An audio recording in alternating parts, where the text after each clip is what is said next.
สุขเต็มที่ตามรอยความดีพระพุทธเจ้าไม่ลืมบุญคุณพ่อแม่การุณเลี้ยงเราผ้าเหลืองห่มกายคลายเศร้าพ่อเราแม่เราศรัทธาสุขใจ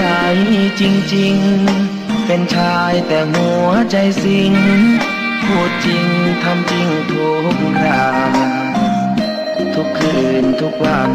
ผ้าเหลืองพันผูกกายาโอ้น้อวาสนาพระธรรมนำพาชีวิต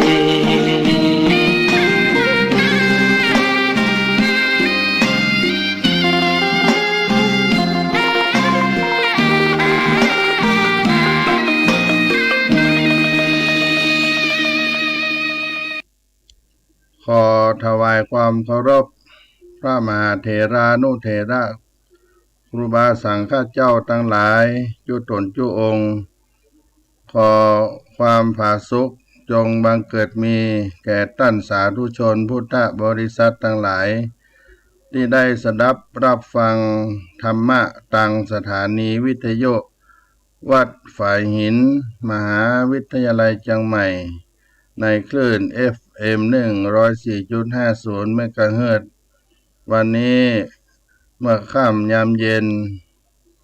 เป็นวันเดือน11เหนือลง2 ค่ำพร่ำว่าได้เป็นวันพุธที่25กรกฎาคมสิงหาคมพุทธศักราช2564อาตมาภาพก็ได้มาปะพบกับท่านสาธุชนท่านผู้ฟังทั้งหลายในนามของคณะสงฆ์วัดสลีโสดาพระอารามหลวงคณะพระธรรมจาริกโดยอาตมาภาพท่านพระครูปัญญาสังฆการผู้ช่วยเจ้าอาวาสวัดสลีโสดาพระอารามหลวงจังหวัดเชียงใหม่พระธรรมจาริกช่วงนี้ญาติโยมท่านสาธุชนทั้งหลายก็ได้รับธรรมะกันเป็นอันมากมายก่ายกองอยู่ใน ช่วงของการที่เราต้องรักษาความปลอดภัยในชีวิตในการแพร่ระบาดของไวรัสโควิด -19 ได้ยึดถือเอามาตรการตามบ้านตามเมืองให้เฮานั้นได้อยู่บ้านอยู่หออยู่เฮือนช่วยชาติบ้านเมืองได้อยู่รอดปลอดภัยเฮาท่านทั้งหลายได้เป็นเจ้าพุทธเป็นพุทธศาสนิกชนก็ได้ถือเอาพระรัตนตรัย เป็นที่พึ่งพาอาศัยเอาพระรัตนตรัยเป็นที่พึ่งแห่งการประพฤติปฏิบัติธรรมมีความศรัทธาในพระรัตนตรัยการมีศรัทธาในพระรัตนตรัยนั่นก็คือพระพุทธเจ้าพระธรรมพระสงฆ์ซึ่งเป็นรัตนะแก้วดวงอันประเสริฐอันที่หนึ่งนั้นการมีศรัทธาในพระพุทธเจ้าก็หมายถึงมีความเลื่อมใสที่จะบ่มีวันสั่นคลอนบ่มีวันสั่นคลอนว่าพระพุทธเจ้าทรงเป็นผู้รู้แจ้งในทุกสิ่งบ่มีสิ่งใดที่พระองค์ที่จะบ่ทราบบ่ฮู้อันที่สองนั้นการมีศรัทธาในพระธรรม หมายถึงการมีความเลื่อมใสอย่างที่บ่มีวันสั่นคลอนบ่มีวันสั่นคลอนว่าพระธรรมที่องค์สมเด็จพระสัมมาสัมพุทธเจ้าที่พระองค์ได้ตรัสเอาไว้แล้วนั้นถูกต้องแล้วบ่มีสิ่งใดที่จะถูกต้องกว่าและบ่มีกรรมสั่งสอนใดมาหักล้างได้อันที่สามการมีความศรัทธาในพระสงฆ์ ก็หมายถึงการมีความเลื่อมใสอย่างบ่มีวันสั่นคลอนในพระสงฆ์ที่ปฏิบัติ ตามคำสอนขององค์สมเด็จพระสัมมาสัมพุทธเจ้าและพระสงฆ์นั้นก็เป็นผู้ที่เผยแผ่คำสอนขององค์สมเด็จพระสัมมาสัมพุทธเจ้าเพราะฉะนั้นพระรัตนตรัยเป็นที่พึ่งในชีวิตเป็นที่พึ่งอาศัยในการปฏิบัติธรรมเราก็เกิดความศรัทธาในพระรัตนตรัยญาติโยมในการปฏิบัติธรรมนั้นอย่างทุกวันนี้เรามีการล็อกดาวน์มีการที่อยู่ในมาตรการที่ให้เราได้อยู่รอดปลอดภัยในโรคภัยมาเบียดเบียนเราก็เอาน้ำธรรมคำสอนขององค์สมเด็จพระสัมมาสัมพุทธเจ้ามาใช้อยู่ในชีวิตประจำวันของเราเจ้ามาเราก็ลุกมาได้ทำภารกิจนึ่งข้าวเป่าไฟจัดสรรหาอาหารภัตตาหารก็ดีมีโอกาสได้ใส่บาตรแก่พระเจ้าพระสงฆ์อยู่บ้านอยู่เฮือนก็ปฏิบัติปัดปูห่อเฮือนให้สะอาดสะอ้านมีกิจอันใดที่จะต้องทำในบ้านในเฮือนเราก็ทำไปถึงเวลาคาบข้าวกินข้าวกินน้ำเราก็ได้ทำอาหารการกินอยู่บ้านอยู่เฮือนกับลูกกับหลานกับลูกกับเต้าสิ่งใดที่ควรจะแนะจะนำให้ลูกให้หลานเราก็สั่งก็สอนแนะนำกันไปเป็นวิถีชีวิตประจำวันของเรามีเครื่องใจในชีวิตประจำวันเสื้อผ้าอาภรณ์เรานุ่งเราใส่ก็มาซักมาคัดมาสีบ้านเฮือนก็ปัดก็กวาดให้สะอาดสะอ้านถึงเวลากาละพระเจ้าพระสงฆ์เปิ้นมีการแสดงธรรมเราก็ใช้โอกาสนี้ได้เปิดวิทยุเปิดเฟซบุ๊กเปิดไลน์ทีวีออนไลน์ต่างตามสถานีที่เปิ้นได้เผยแพร่ธรรมะก็ได้รับธรรมะอยู่ตลอดเวลา24ชั่วโมงเวลาเช้าเวลาค่ำมีโอกาสตื่นมาก็ไหว้พระสวดมนต์เจ้าถึงเวลาค่ำก็สวดมนต์ไหว้พระเมื่อค่ำยามแลงนี่ก็เป็นการประพฤติปฏิบัติของเฮาในวิถีชีวิตเฮาก็ใช้โอกาสนี้ในการประพฤติปฏิบัติเป็นการปฏิบัติธรรมไปในตัวท่านอาจารย์เจ้าคุณสมเด็จพระพุทธโฆษาจารย์สมเด็จพระพุทธโฆษาจารย์อาจารย์ประยุทธ์โตเปิ้นก็ได้กล่าวไว้ว่าการปฏิบัติธรรมปัจจุบันเฮาอาจจะมี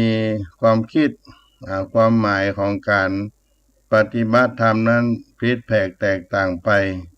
ซึ่งในปัจจุบันนั้นกรรมบางกรรมที่กำลังจะมีความหมายผิดเพี้ยนแตกต่างกันไปเช่นว่าคำที่เรากำลังพูดกันบ่อยๆก็คือคำว่าปฏิบัติธรรมเดี๋ยวนี้เราเข้าใจคำว่าปฏิบัติธรรมนั้นเป็นอย่างไรคนจำนวนนักจำนวนมากทีเดียวจะเข้าใจว่าการปฏิบัติธรรมหรือถึงคำว่าปฏิบัติธรรมในความหมายว่าเป็นการปลีกตัวเข้าวัดวาอารามการปลีกตัวไปอยู่ในป่าในดงไปอยู่ที่สงบเงียบเป็นช่วงระยะเวลาหนึ่งไปนั่งสมาธิไปทำกรรมฐานไปบำเพ็ญเพียรทางจิตใจเป็นพิเศษไปอยู่ในที่วิเวกห่างไกลจากฝูงหมู่คนทั้งหลายออกจากสังคมไปที่เรียกกันว่าปฏิบัติธรรมแต่ถ้าเราเข้าใจกันอย่างนี้ซึ่งเดี๋ยวนี้ก็เข้าใจกันเป็นนักมากมายแล้วก็แสดงว่า เดี๋ยวนี้คำว่าปฏิบัติธรรมก็เป็นคำหนึ่งที่กำลังมีความหมายผิดเพี้ยนแตกต่างไปและเป็นเครื่องแสดงด้วยว่าวัฒนธรรมไทยในปัจจุบันมีอันยังที่กำลังผ่านแปรไปอีกคำว่าปฏิบัติธรรมนี้ก็คืออันยังปฏิบัติธรรมนี้ก็คือการนำเอาธรรมะมาใจมาปฏิบัติเฮามาทำงานถ้าทำงานด้วยใจรักในการงานหน้าที่ก็เรียกว่ามีฉันทะทำงานด้วยความขยันหมั่นเพียรก็เรียกว่ามีวิริยะ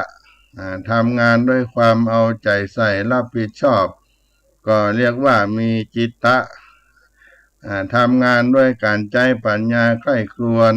หาทางแก้ไขตรวจสอบทำให้งานนั้นดียิ่งขึ้นพิจารณาข้อยิ่งข้อย่อนในการงานนั้นมีการตรวจสอบวัดผลต่างๆก็เรียกว่าวิมังสา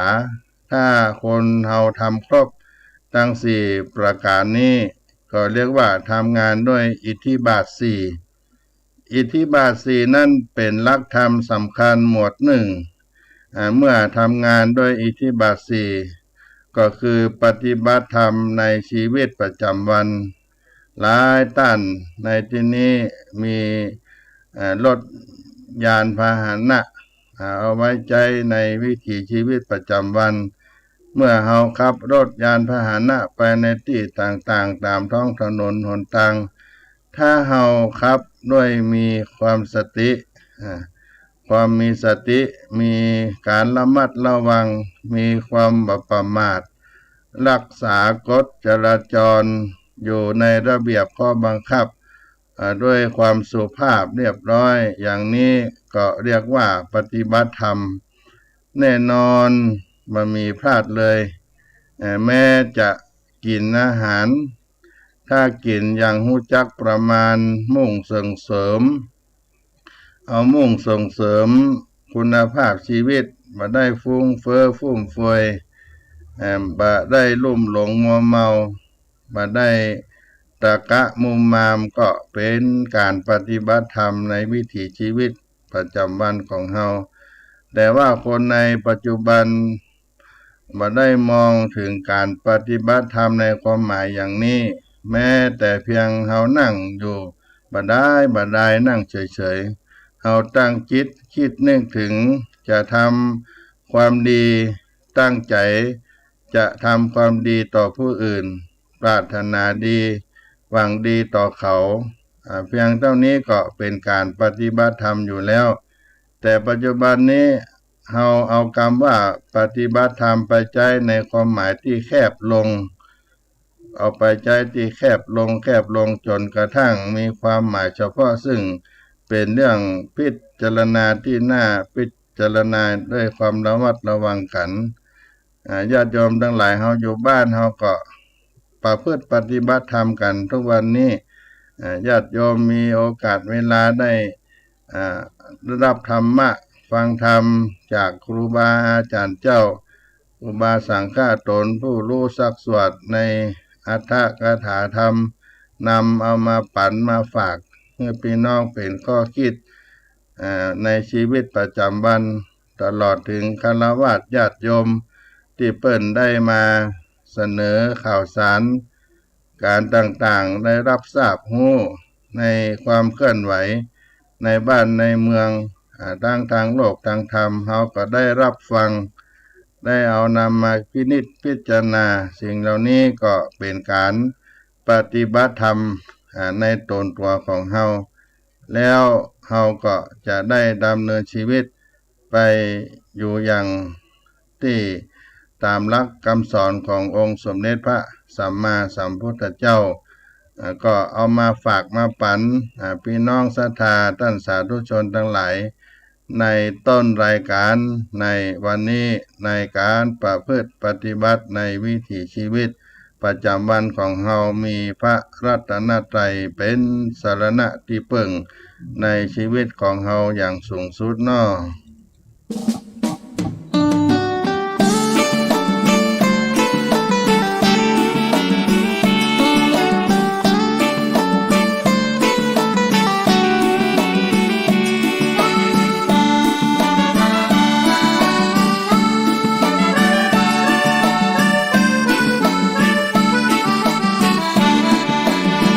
พุทธมามกะมีพระไว้ในดวงใจไม่มัวหลงไหลสิ่งใดแม้มาล่อลวงไม่ไปพันผูกอบายมุขทั้งปวงก้าวได้ลุล่วงผ่านพ้นจากทนตั้งใจถือครอบครัวเป็นหลักครองรักคู่ครองคนเดียวมั่นคงแน่นเหนียวรักเดียวเพียงพออุ่นไอศีลห้ายึดมั่นปัญหาเป็นอันหมดไปผุดผ่องสดใสไม่ไปเบียดเบียนผู้คนทำมาหากินทรัพย์สินประหยัดอดออมหวังวันที่พร้อมสร้างวันที่ไม่ขัดสนไม่หวังโชคช่วยเรื่องหวยจะรวยหรือจนสู้และอดทนแบบประชาชนคนดีพุทธมามกะมีพระชี้นำทางเดินอุปสรรคเผชิญสมาธิใจเกิดมีทำบุญตักบาตรไหว้พระจิตใจสุขีอิ่มเอมหรือดีเรานี้พุทธมามกะ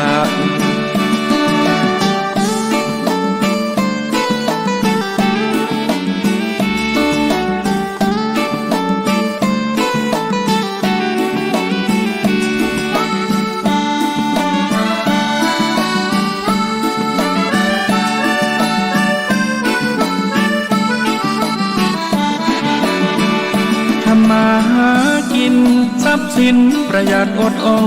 มหวังวันที่พร้อมสร้างวันที่ไม่ขัดสนไม่หวังโชคช่วยเรื่องหวยจะรวยหรือจนสู้และอดทนแบบประชาชนคนดี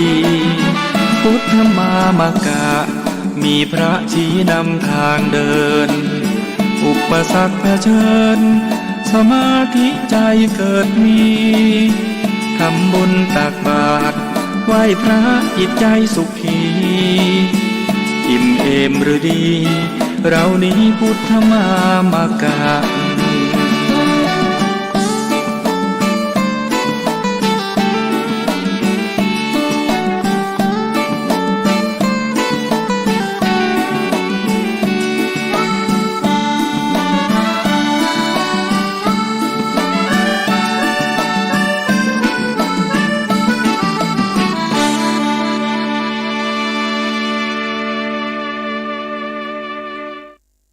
ศรัทธาญาติโยมทั้งหลายเฮาได้เอาพระรัตนตรัยเป็นที่จังที่เปิ่งเป็นสรณะในการประพฤติปฏิบัติในวิถีชีวิตของเฮาก็ถือว่าเป็นการปูจาในกุลของพระแก้วเจ้าทั้งสามประการเป็นการปูจาบุคคลที่ควรปูจาในบาลีได้กล่าวว่าปูจาจะปูจนียานังบูชาคนที่ควรปูจาเป็นมงคลอันอย่างยิ่งในชีวิตการปูจาก็คือการยกย่องการเชิดชูเลื่อมใสมีความบริสุทธิ์ใจจริงใจบ่เสแสร้งแกล้งทำก็หมายถึงกิริยาการนั้นสุภาพที่เฮาแสดงต่อผู้ที่ควรบูชาทั้งต่อหน้าและลับหลังการแสดงต่อหน้าเป็นการแสดงที่ให้ท่านได้ทราบว่าเฮามีความเคารพและตระหนักในคุณธรรมความดีที่มีอยู่ในตัวของท่านด้วยความจริงใจของเฮาและการแสดงลับหลังก็เป็นการเตือนใจตัวเฮาเอง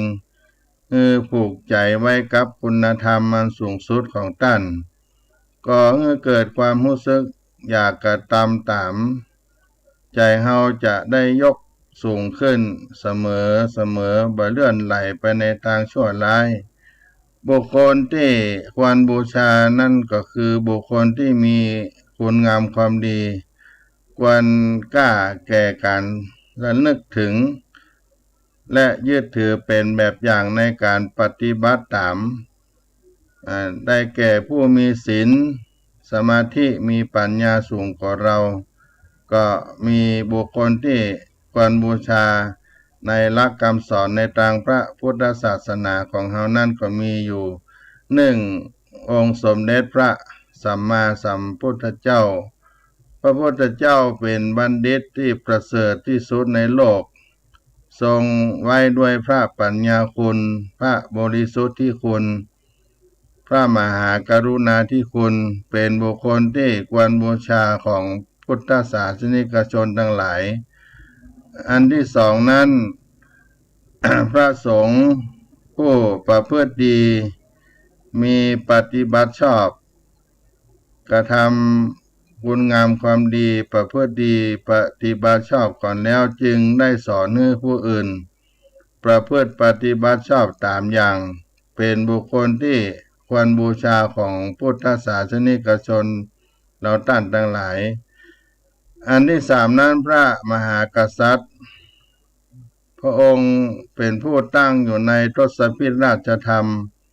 เป็นธรรมราชาเป็นบุคคลที่ควรบูชาของประชาชนได้มีความเอาใจใส่ดูแลผ่อคอยความอยู่เย็นเป็นสุขของประชานาราษฎร์พระมหากษัตริย์นั้นเป็นผู้ทรงในทศพิธราชธรรมก็เป็นบุคคลที่ควรบูชาของประชานาราษฎร์ประชาชนเราท่านทั้งหลายอันที่สี่นั้นพ่อแม่บิดามารดาญาติผู้ใหญ่ที่ท่านได้มีความประพฤติดีงามก็เป็นบุคคลที่ควรบูชา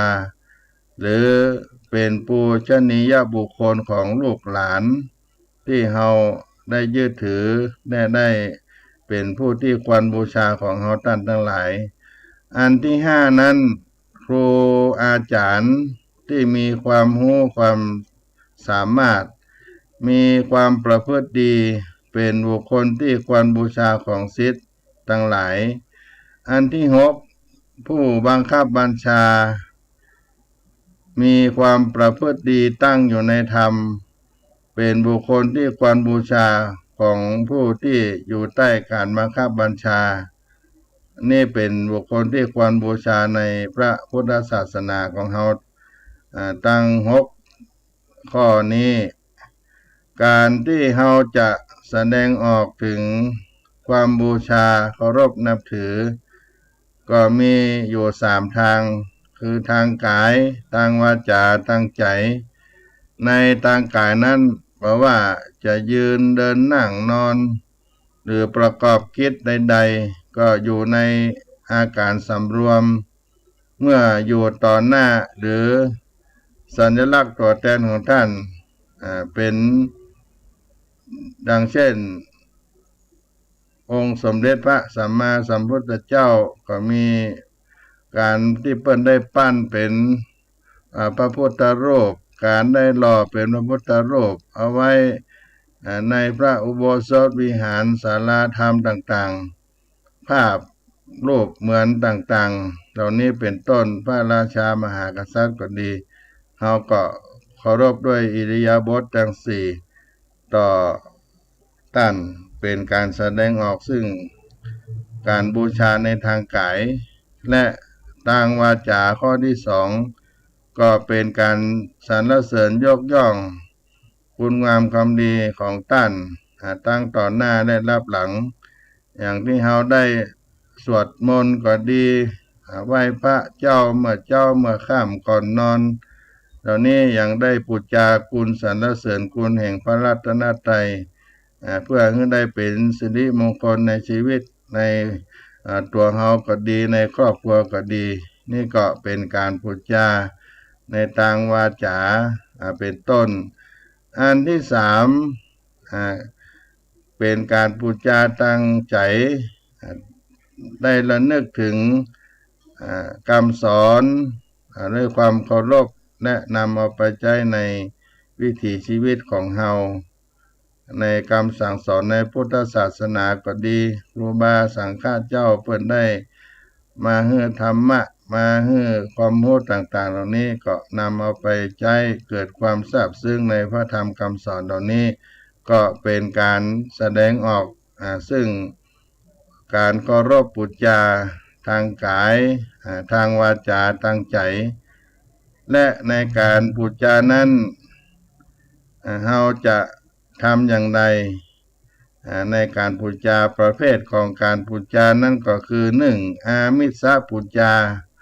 ก็คือการบูชาด้วยสิ่งของบูชาพระรัตนตรัยพระแก้วเจ้าทั้งสามประการดอกไม้ธูปเทียนเหล่านี้เป็นต้นเป็นอามิสบูชาเช่นเดียวกันวัตถุสิ่งของโภชนะอาหารเอาไปถวายขันเข้าต่อพระเจ้าพระสงฆ์เอาไปใส่บาตรหยาดน้ำได้บูชาคุณในพระสังฆเจ้าก็ดีไหว้พระสวดมนต์ด้วยดอกไม้ธูปเทียนเหล่านี้ก็เป็นเครื่องสักการะในด้านอามิสบูชา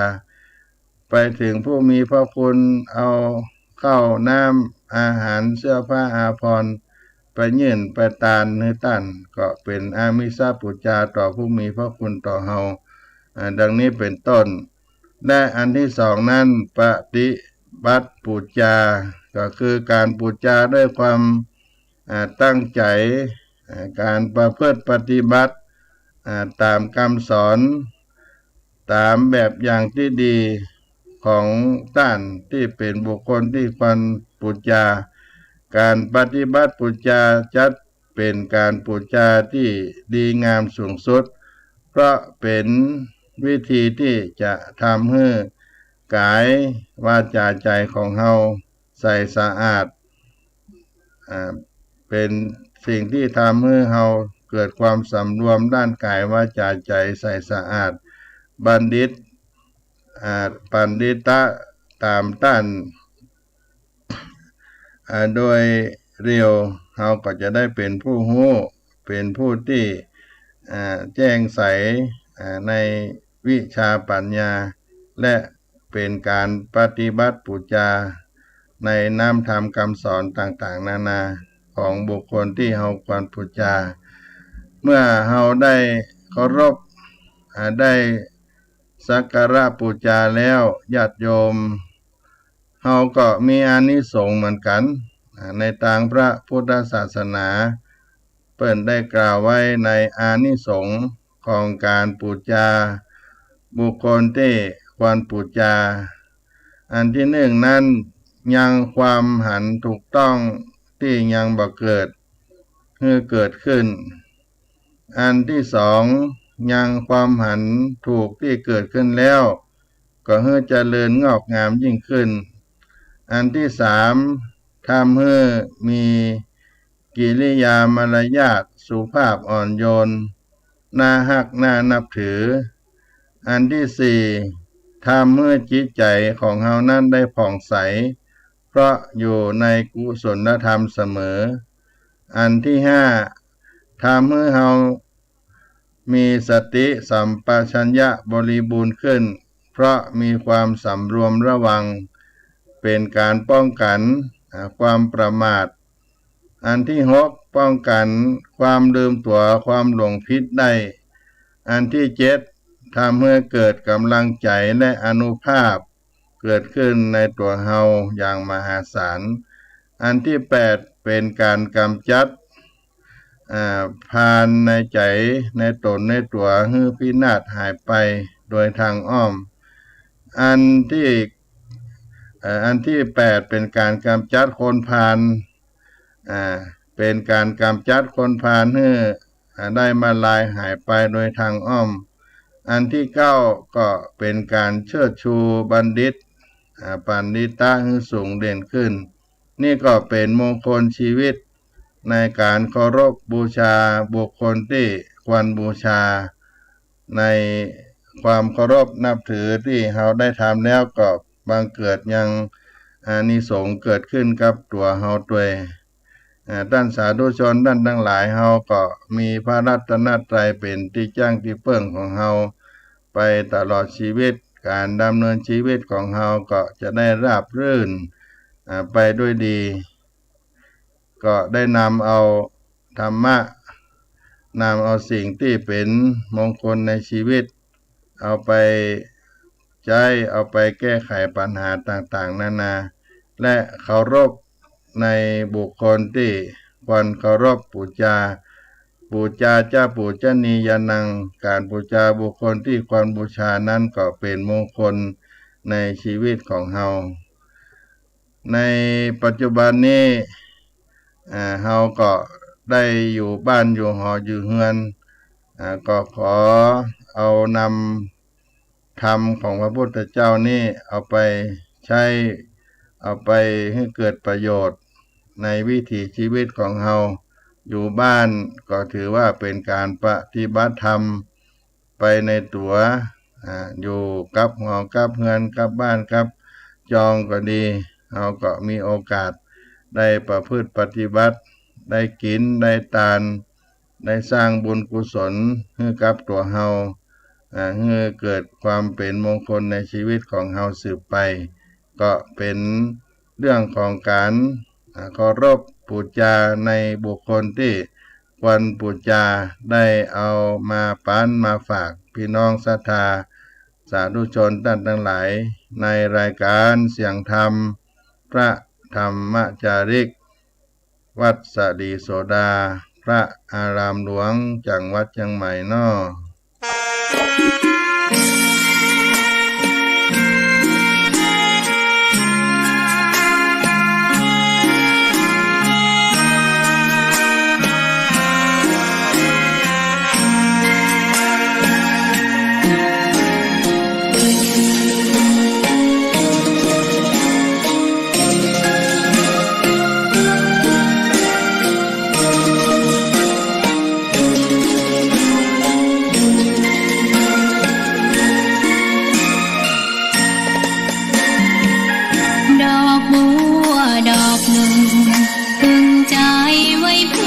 บูชา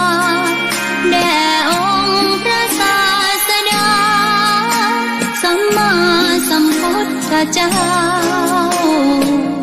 มีความงามเงียบไม่เปรียบเทียบเขาเทียบเราใครมองไม่งามช่างเขาแต่เจ้าก็คือดอกบัวด้วยความสัตย์ซื่อยึดถือความดี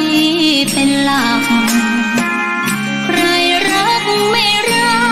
กก็ไม่จมปลักมองมัวเมื่อโผล่พ้นน้ำก็เห็นความงามในตัวไม่ยึดติดในตมชั่วขอเป็นดอกบัวดอกดีไม่มองว่าบัวงามเด่นแต่บัวก็เป็นดอกบัวทุกวันอย่างนี้ไม่อยากเด่นดังแต่มุ่งหวังในทางเด่นดีเกิดมาเพื่อสร้างบารมีถวายชีพนี้บูชาดอกน้อยเฝ้าคอยคนที่ใจบุญมาโอบเอื้อเกื้อกูลรู้ค่าของบุญเก็บบัวขึ้นมาเพื่อสร้างความดีและเสริมบารมีดังว่าใช้ดอกบัวนี้บูชาพระสัมมาสัมพุทธ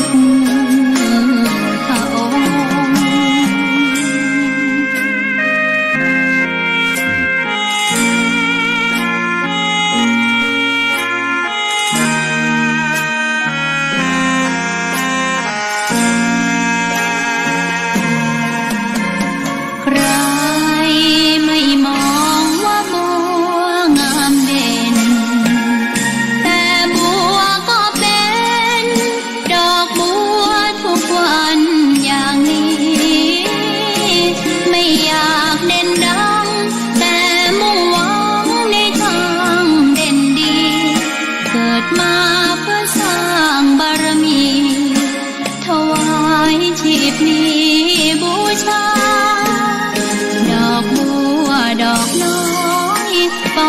อยคนที่ใจบุญมาโอบเอื้อเกื้อกูลรู้ค่าของบุญเก็บบัวขึ้นมาเพื่อสร้างความดีและสร้างบารมีดังว่าใช้ดอกบัวนี้บูชาพระสัมมาสัมพุทธองค์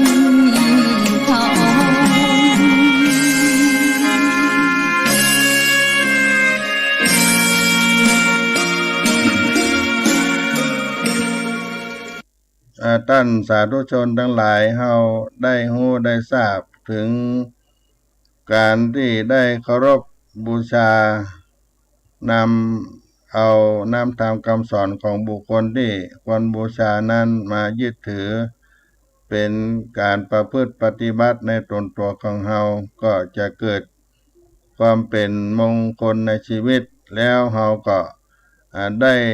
เดินตามอย่างกับบุคคลที่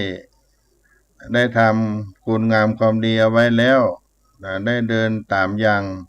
ตามบุคคลที่ได้ทำสิ่งที่ดีงามเกิดขึ้นไว้แล้วโดยเฉพาะบุพการีที่เป็นปู่เป็นหม่อนเป็นพ่อเป็นแม่ของเฮาที่ได้สั่งได้สอนให้เฮาได้ดำเนินชีวิตในแนวทางที่ดีงามตามคำสั่งคำสอนก็เป็นบุพการีชนที่มีคุณงามความดีต่อเฮาได้แนะได้นำเฮาให้ดำเนินรอยตามบุพการีเป็นบุคคลที่ได้กระทำอุปการะคุณให้แก่เฮามาก่อนเป็นบรรพบุรุษพ่ออุ้ยแม่หม่อนปู่ย่าตายายพ่อแม่เหล่านี้เป็นต้นเป็นผู้มีพระคุณอื่นๆเนื่องจากบุพการีที่เฮาได้นับถือหรือว่าผู้ที่มีพระคุณอื่นๆตั้งหลายก็ดีบุพการีชนเหล่านี้ท่านเป็นผู้ให้ร่างกายโตตนให้อุปการะคุณได้อบรมสั่งสอนดูแลเฮาในเรื่องการดูการใช้ทรัพย์สินเงินทองสมบัติต่างๆตลอดถึงให้ความรู้ให้การศึกษาแก่เฮาท่านทั้งหลายเป็นต้นเฮาทั้งหลายก็จึงได้มีวันนี้ก็เพราะท่านเหล่านั้นเป็นผู้ที่ให้แนวทางให้การอุปการะเฮามาแต่ก่อนนั้นเฮาก็ได้เดินตามบุพการีชนผู้ที่ได้ดำเนินชีวิตมาแล้วด้วยดีคำว่าได้เดินตามที่บุพการีชนได้ดำเนินมาแล้วนั้นในแนวที่หนึ่งก็หมายถึงเดินตามต้านที่ท่านได้อบรมสั่งสอนได้ฮือโอวาทคำสอนของท่านที่ฮือเฮามาจะนำเอามาจากแนวทางถูกต้องแล้วแนวที่สองนั้นก็หมายถึงได้สานต่อแนวทางที่บรรพบุรุษได้ดำเนินมาแล้วซึ่งเป็นแนวทางที่ถูกต้องและลงตัวดีแล้วจนปรากฏให้เฮาได้หันในปัจจุบันนี้แนวที่หนึ่งที่เรียกว่าแนวทางตามโอวาทการสั่งสอนนั่นก็หมายถึงคำสอนที่บรรพชนบรรพบุรุษปู่ย่าตายายพ่ออุ้ยแม่หม่อนพ่อแม่ได้สอนลูกให้เฮามาหรือว่าความปรารถนาดีที่พ่อแม่นั้นมีต่อลูกเป็นคำสอนและความปรารถนาที่ดีงามนั้นก็จะมาจากคำสอนในทางพระพุทธศาสนาในน้ำธรรมคำสอนในทางพระพุทธศาสนาซึ่งมีความประสงค์สุดยอดก็คือต้องการให้เป็นคนดีพ่อแม่ก็ต้องการให้ลูกเป็นคนดีพ่ออุ้ยแม่หม่อนก็ให้ลูกให้หลานเป็นคนดีเป็นคนดีแล้วดีอื่นๆก็จะติดตามมาผลสุดท้ายก็จะได้เกิดความสุขความสบาย ในชีวิตของเฮาและในแนวที่สองที่เรียกว่าแนวทางวัฒนธรรมซึ่งตรงนี้ก็ถือว่าเป็นการรักษาสมบัติของประเทศชาติบ้านเมืองที่เรียกว่าอนุรักษ์มรดกไทยมีการกราบกันไหว้เคารพในการแสดงความเคารพและอื่นๆแถมมากมายที่บรรพบุรุษท่านได้เคยทำเคยสั่งเคยสอนและได้รักษาสืบช่วงกันมาจนถึงในยุคปัจจุบันนี้เราก็ร่วมกันรักษาไว้ด้วยการปฏิบัติตาม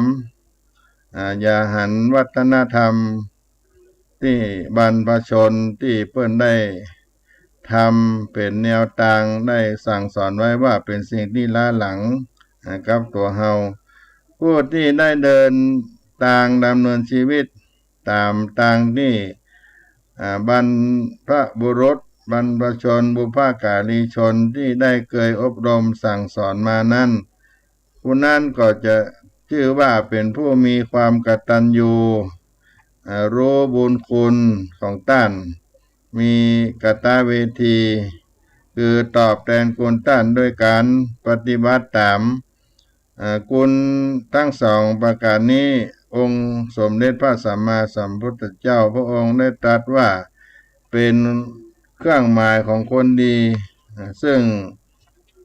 กรรมนี้เป็นกรรมที่พระพุทธเจ้าทรงได้ประทานด้วยพระโอษฐ์ของท่านเองเพราะฉะนั้นญาติโยม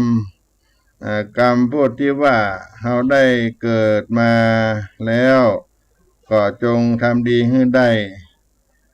ก็คือจะต้องปฏิบัติดำเนินตามวิถีทาง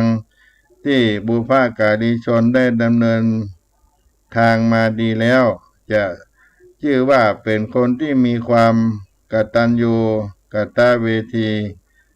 ดังที่ได้นำมาปั่นมาฝากพี่น้องท่านทั้งหลายในเมื่อค่ำยามเย็นในวันนี้ก็ได้มีข้อคิดไว้ว่าอันที่หนึ่งนั้นจงได้เดินตามอย่างหนทางของคนดีถ้าบ่เชื่อตามความเสื่อมทรามก็จะเกิดมีอันที่สองได้เดินตามทางคนดีหลีกหนีชั่วพานถ้าทำได้ก็มีใจกล้าหาญอยู่เย็นเป็นสุขในการเดินตามอย่างหนทางแห่งคนดีในบุพการีชนบุคคลที่เราได้เคารพสักการะบูชารายการเสียงธรรมพระธรรมจาริกก็ได้นำมาฝากมาปันพี่น้องศรัทธาของท่านทั้งหลายในเมื่อค่ำยามเย็นวันนี้ช่วงนี้ศรัทธาญาติโยมเราก็อยู่ในห่วงของการที่ได้ประสบกับภัยโควิดมาระบาดเขาก็ควรมีน้ำจิตน้ำใจต่อกันและกัน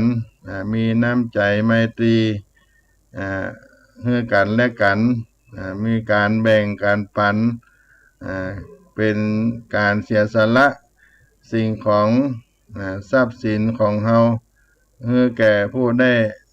รับความเดือดร้อนแบ่งปันกันเท่าที่เฮาจะมีความสามารถช่วยเหลือแบ่งปันกันได้เป็นคุณธรรมที่เฮาได้ขจัดความตนีทีเหนียวความหันแก่ตัวเกิดขึ้นในตนเอง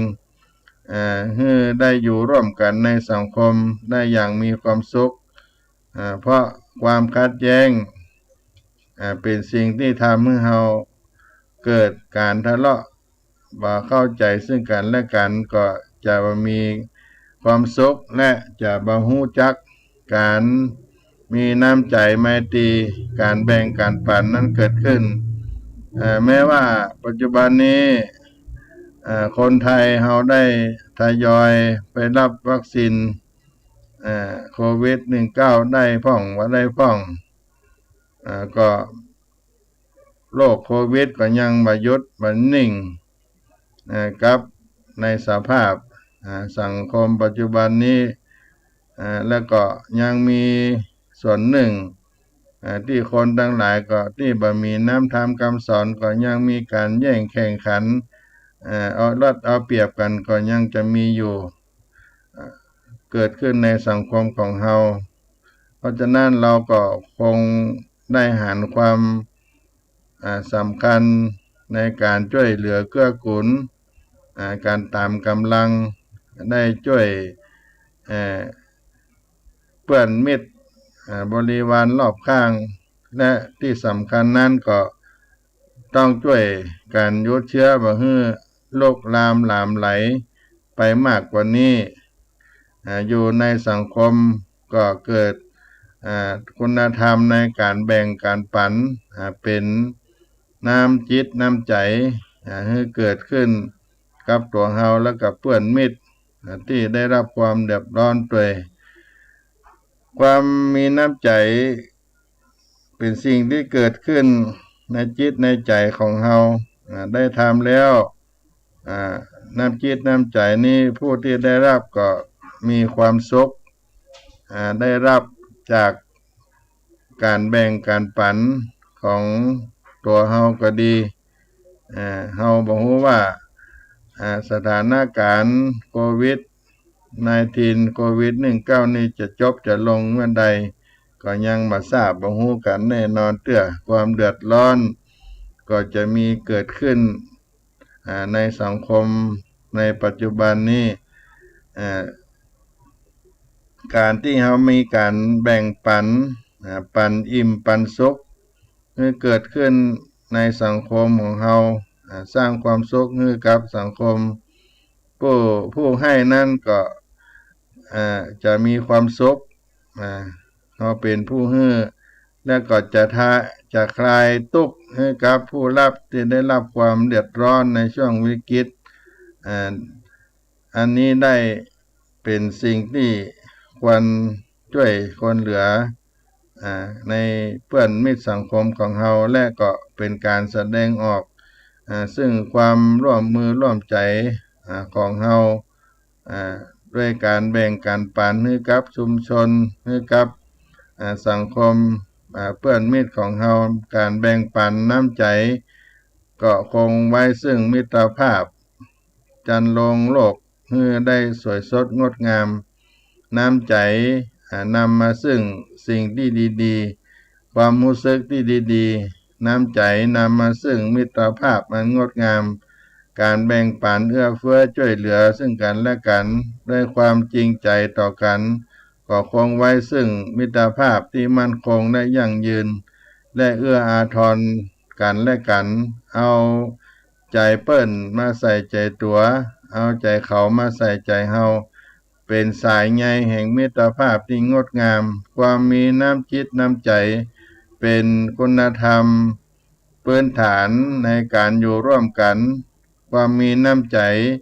นำมาซึ่งมิตรภาพระหว่างครอบครัวมิตรภาพระหว่างเพื่อนมิตรภาพในสังคมชุมชนมิตรภาพสร้างโลกให้เจริญงดงามอย่างแท้จริงก็ควรรักษามิตรภาพที่ดีที่งามนี้ไว้ให้ยาวนานที่สุดเกิดขึ้นใน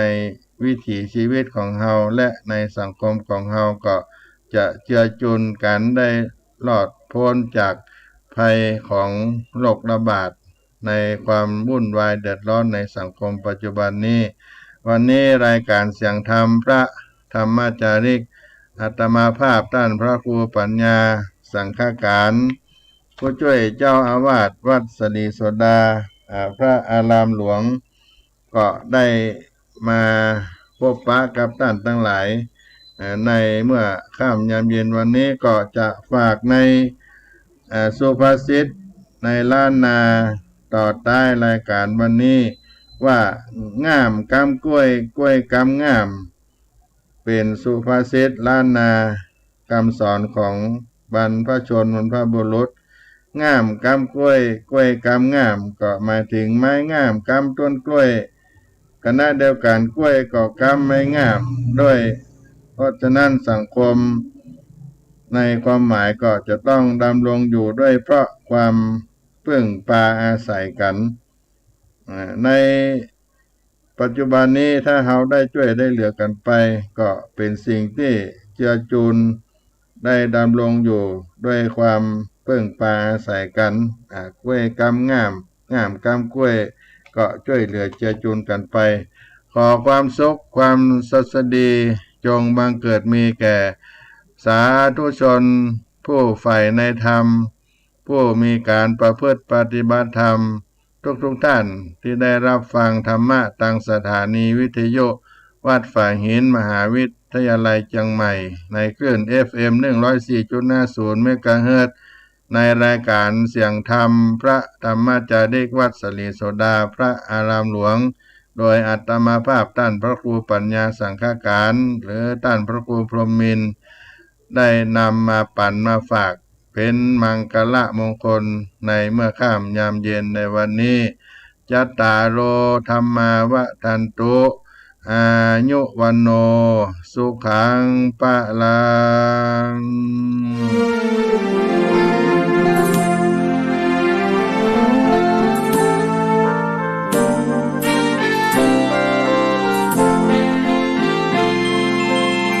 ดินแดนถิ่นดงธุรกันดารมีนามเรียกขา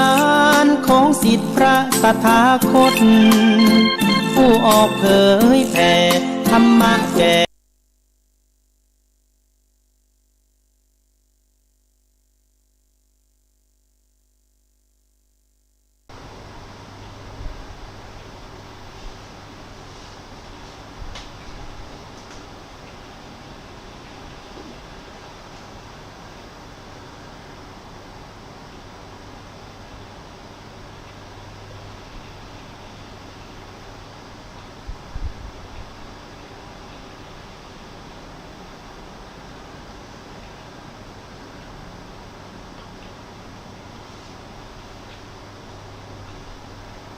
ที่จะปวดที่